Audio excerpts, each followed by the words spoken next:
Municipal ఎన్నికల notification రాగానే బ్రహ్మాండం బద్దలైనట్టు రెవెన్యూ మంత్రి శ్రీనివాస్ రెడ్డి గారు శంకుస్థాపనలు చేసి ఇదిలాపురం ప్రజలను నమ్మించి మోసం చేసేటువంటి ప్రయత్నానికి తెరదీస్తూ ఉన్నారు.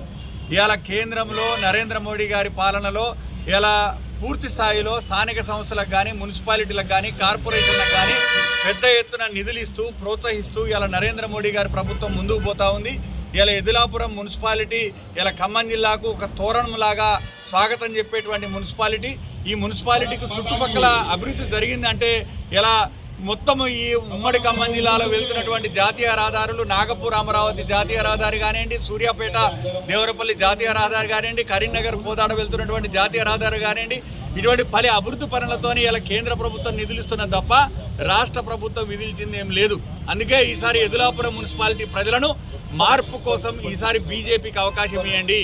బీజేపీ అభ్యర్థులను గెలిపించడం ద్వారా ఇదిలాపురం మున్సిపాలిటీలో తిష్ట వేసిన సమస్యల్ని పరిష్కరించుకుందాం. ఇలా మరి ఏదైతే నిరంకుశ వ్యవహారంతో మరి చేస్తున్నటువంటి కాంగ్రెస్ పార్టీకి కనువిప్పు కలగజేద్దాం.